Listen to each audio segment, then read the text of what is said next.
미국 언론에서 한국에서 심상치 않은 조짐이 보인다며 이에 관한 내용을 대서특필했습니다. 현재 넷플릭스 오리지널 시리즈 스위트 홈이 이제 아시아도 뛰어넘어 미국에서까지 순항 중입니다.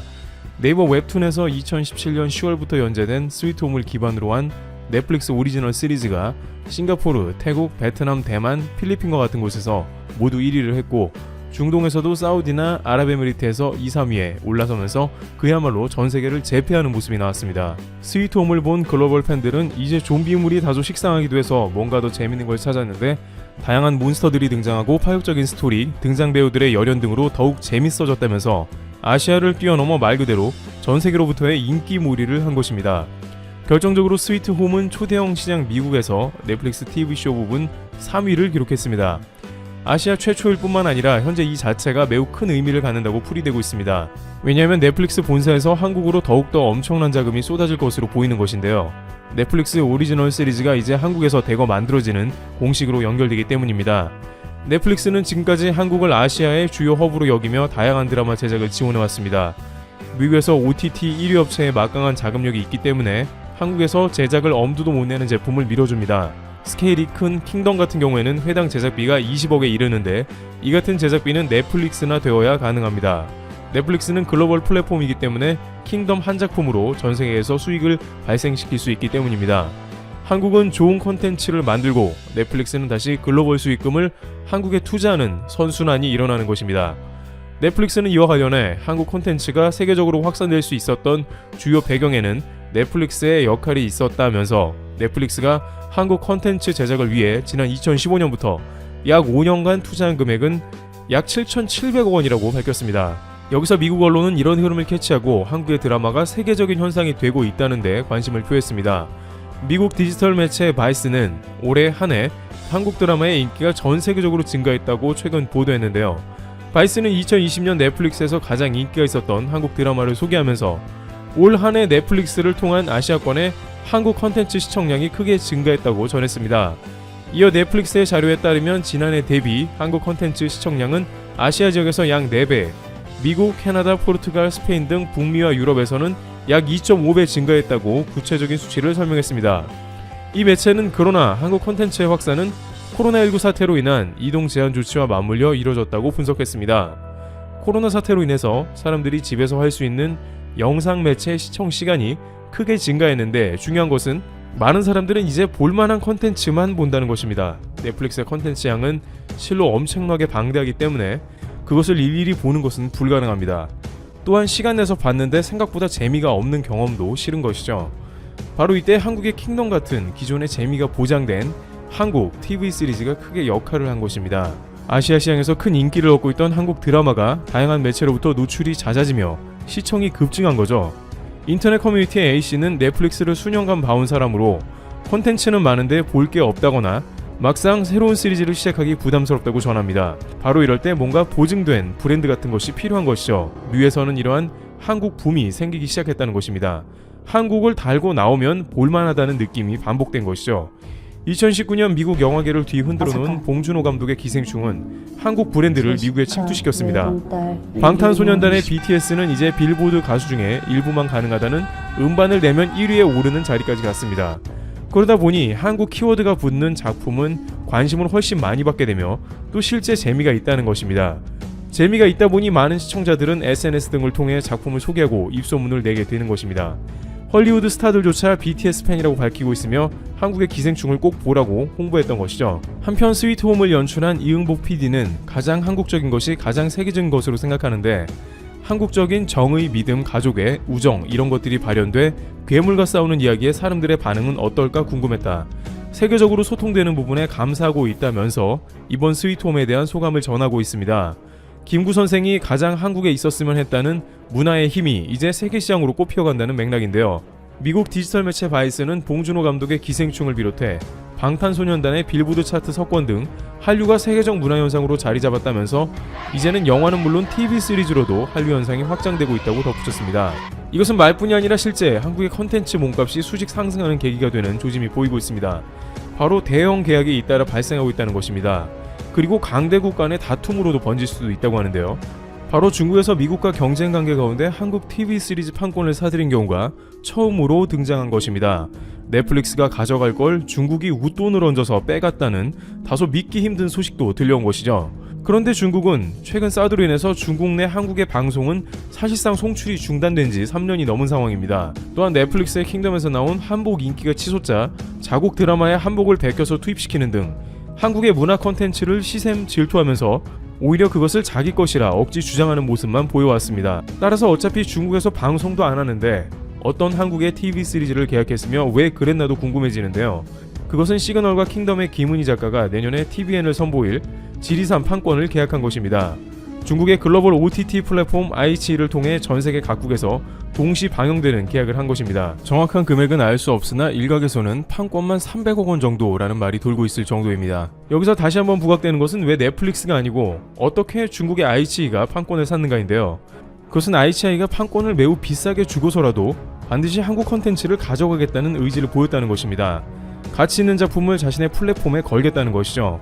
지리산에는 중국에서 과거에 엄청난 인기를 몰았던 별에서 온 그대의 전지현이 출연하고 킹덤의 주지훈이 주인공으로 나와서 큰 기대를 모으고 있는 작품이라는 점도 역할을 했습니다. 이렇게 한국의 드라마를 놓고 마쿠에서 거대 자본 간의 충돌이 일어나고 있는 것입니다. 좀 더 들여다보면 한국의 컨텐츠를 놓고 미국과 중국의 거대 OTT 플랫폼의 경쟁이 가속화된다는 것입니다. 앞으로 한국이 어떠한 작품을 만들어 내놓으면 미중 간에 한국을 놓고 경쟁이 벌어진다는 것입니다. 중국 아이치 플랫폼은 거대 자본으로 그저 작품을 플랫폼에 올려놓는 역할만 하기 때문에 당연히 인기 있는 좋은 퀄리티의 컨텐츠를 메인에 배치하기 위해서 부단히 애를 쓸 것입니다. 만약 이 가운데 한알령이 해제가 되고 본격적으로 중국 내에서 한국 컨텐츠 방영이 가능해지기 시작하면 한국의 주요 컨텐츠들은 중국 OTT를 점령하면서 다수의 중국 프로그램도 밀어낼 것으로 관측됩니다. 그렇게 되면 고질적인 한국 방송 백기기나 불법 다운로드 같은 저작권 문제도 다소 줄어들 것입니다. 물론 중국 엔터테인먼트에서는 이러한 점을 이미 경계하고 있는 것으로 파악되고 있습니다. 한국의 컨텐츠가 중국의 OTT를 통해 들어올 경우 사실상 중국 TV 시리즈는 매력을 크게 잃기 때문에 이러한 이유로 틈만 나면 한국의 연예인 때리기를 비롯해서 정치적인 이슈와 엮고 있는 것입니다. 그러나 김구 선생님이 지적한 문화의 힘은 아무리 인위적으로 사람이 막는다고 하더라도 결국에는 세계적인 대세가 한국적인 것이기 때문에 문화시장의 개방을 확대할 수밖에 없을 것입니다. 또한 한국의 TV 시리즈를 만들어내는 회사들도 덩달아 큰 관심을 받고 몸값이 치솟고 있습니다. 킹덤을 제작한 한국의 A스토리는 수년간 주가가 만원대에서 횡보하다가 올해 4만원대로 급등했습니다. A스토리가 킹덤을 제작했지만 그렇다고 엄청나게 수익을 많이 내는 회사는 아니라고 하는데요. 경제계에서는 이렇게 주가가 오른 것은 한국의 문화 콘텐츠의 가능성을 높게 보고 회사 가치 자체가 오른 것이라고 전합니다. 마치 테슬라의 미래 가치 때문에 주가가 비싸듯이 한국의 컨텐츠 제작 업체도 고평가가 되는 것입니다. 이처럼 2020년엔 팬데믹으로 인해서 많은 기업들은 그 내재된 가치를 인정받으며 오히려 회사의 가치가 급상승했습니다. 그 가운데 많은 이들은 집에 머물며 볼만한 것을 찾게 되었고 이제 그 자리를 한국의 컨텐츠가 채우고 있습니다. 한국 특유의 창의성이 말 그대로 전 세계로부터 인정받으며 글로벌 플랫폼의 중심에 자리 잡게 된 것입니다. 트래블튜브 여기서 마치겠습니다. 감사합니다.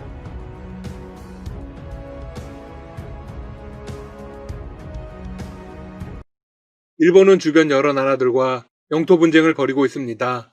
중국과는 센카쿠 열도를 놓고 대립하고 있습니다. 현재 센카쿠는 일본이 시료 지배하고 있는데요. 중국의 공세가 만만치 않죠. 러시아와는 쿠릴 열도를 놓고 영유권을 주장하고 있습니다. 쿠릴 열도는 러시아 연방 동부의 사할린주에 딸린 화산 열도입니다.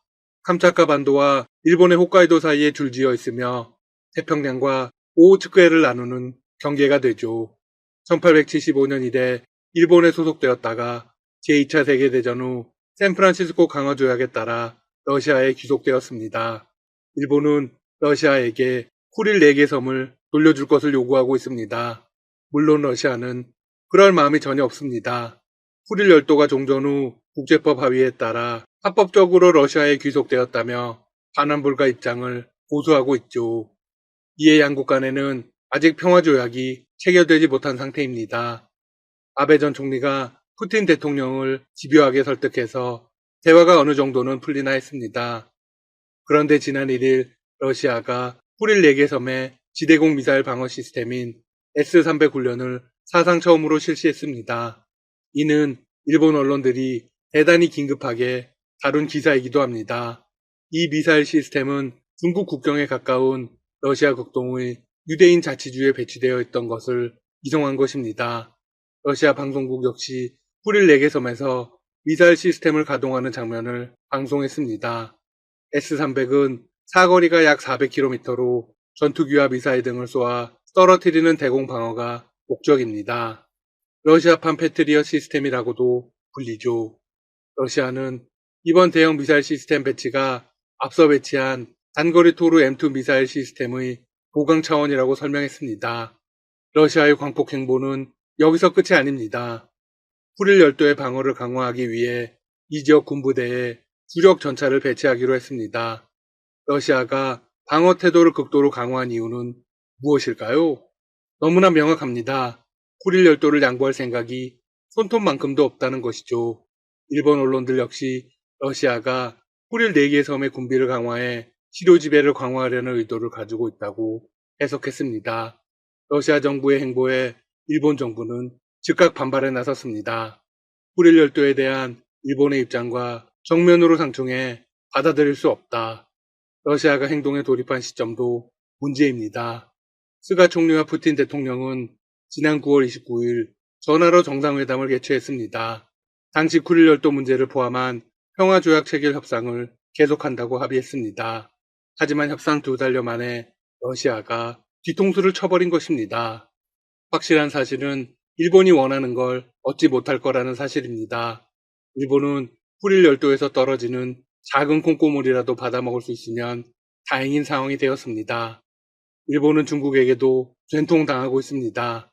지난 24일과 25일 이틀 동안 왕이 중국 외교 담당 국무위원 겸 외교부장이 일본을 방문했습니다. 그런데 일본에 가서 센가쿠 열도는 중국의 영토라는 메시지만 마구 투척하고 떠났습니다. 문제는 발언 현장에서 일본의 외무상이 아무런 반박도 못하고 속수무책으로 당했다는 것입니다. 지난 27일 요미우리 신문에 따르면 일본 자민당 외교부회에서는 24일 중일 외교장관 공동기자회견 때 있었던 일로 한바탕 난리가 났습니다. 왕이 외교부장이 했던 발언에 대한 성토가 이어진 것입니다. 당시 회견에서 왕이 외교부장은 최근 센가쿠 열도 인근 해역에서 중국 해경 선박과 일본 어선 사이의 신경전이 이어지고 있다고 말문을 열었습니다. 그리고 이런 멘트를 날립니다. 일본 어선이 다오이 민감한 수역에 들어오는 사태가 발생해 우리로서는 어쩔 수 없이 필요한 반응을 하지 않을 수 없다. 외교 무대에서 당사국을 상대로 이런 발언을 했다는 건 사실상 센가쿠 열도가 중국 땅이라고 공언한 것입니다. 해당 지역이 중국의 주권 영역인데 불법으로 출몰하고 있다는 뜻으로밖에는 해석이 안 되기 때문입니다. 센가쿠는 일본의 입장과 정면으로 배치됩니다. 문제는 다음 날도 일어났습니다. 왕이 부장은 25일 스가 일본 총리와 면담을 했습니다. 그때도 기자들을 상대로 같은 발언을 날립니다. 센가쿠 지역의 긴장 상태와 관련해서 위장한 일본 어선이 반복해서 민감한 해역에 들어오고 있다며 주변 해역에 관공선 외의 선박이 들어가지 않게 하면 문제는 해결된다고 했습니다. 갈등의 원인을 일본 어선 탓으로 돌린 것입니다. 역시 중국다운 아나무인식 발언입니다. 일본의 입장은 전혀 고려하지 않고 있죠. 그런데 문제가 된 지점은 모태기 일본 외무상의 태도였습니다. 외무상은 이날 기자회견에서 센가쿠 문제에 대해 일본의 입장을 설명하고 중국 측의 긍정적인 행동을 요구한다고 우회적으로만 언급하고 침묵했습니다. 계속 이어진 왕 외교부장의 일방적인 주장을 조용히 듣고만 있었던 것입니다. 일본 5대 언론 중 한 곳인 마이니치 신문은 당시 모태기 외무상이 왕 외교부장의 발언을 온화한 표정으로 듣고 있는 영상을 공개했습니다. 인터넷에서는 비판 여론이 쇄도했습니다. 자민당 외교부회에서는 당시 회견에 함께했던 모태기 일본 외무상에 대해 즉시 반박했어야 했다며 한탄했습니다. 이에 일본 정부의 대변인 가토 관방장관이 26일 기자회견에 나섰습니다. 그리고 왕이 외교부장의 발언을 정면으로 반박했습니다. 일본 정부로서는 도저히 받아들일 수 없는 것이다. 이어서 센가쿠 열도와 관련해서 열변을 토했습니다. 센가쿠 열도는 역사적으로도 국제법적으로도 의심의 여지가 없는 우리나라의 고유 영토이며 현재 우리나라가 유효하게 지배하고 있어 센가쿠를 둘러싼 영유권 문제는 애초에 존재하지 않는다. 일본 어선이 우리 법령에 따라 활동하는 데는 아무런 문제가 없다. 일본 정치권의 이런 모습에 한심하다는 반응이 쏟아집니다. 왕이 외교부장의 방일 당시에는 조용하더니 이제야 문제를 삼고 나섰다는 것입니다. 일본 시민들은 시진핑 국가주석의 국빈 방문을 연기하거나 취소하라고 아우성입니다. 정치권에서도 왕 외교부장이 촉발한 생각고 갈등이 일본 정부가 추진해온 시진핑 주석의 국빈 방문에 크게 영향을 줄 것이란 전망이 나오고 있습니다. 일본의 대표적 진보 언론인 아사히 신문은 27일 왕 외교부장의 방일 결과 생각고 열도 문제를 둘러싼 공방이 있었을 뿐 시 주석의 국빈 방일에 대한 진전은 없었다고 강조했습니다. 그리고 일본 정부 내에서 시 주석 방일 보류론이 급부상하고 있다고 전했습니다. 스가 정부의 고위 관계자는 아사히 신문과의 인터뷰에서 이렇게 발언하기도 했습니다. 내년에도 시 주석의 방일은 없다. 양국 국교 정상화 50주년을 맞는 내후년쯤이 좋다. 한마디로 방일의 기약이 없다는 것이죠. 그런데 중국도 마찬가지 입장을 보이고 있습니다. 아사히 신문은 이번 왕 외교부장의 발언 등을 볼 때 시 주석의 방일에 대한 중국 측의 의혹도 급격히 사그라든 것으로 보인다고 해석했습니다. 그리고 가장 큰 이유를 이렇게 들었습니다. 생각고 문제, 홍콩 문제 등을 둘러싸고 중국에 대한 일본인들의 반감을 개선하는데 스가 정권이 적극적으로 나서지 않는다고 판단했기 때문이다. 지금까지 닥터시사TV였습니다. 여러분 시청해주셔서 감사합니다. 구독과 좋아요 부탁드립니다.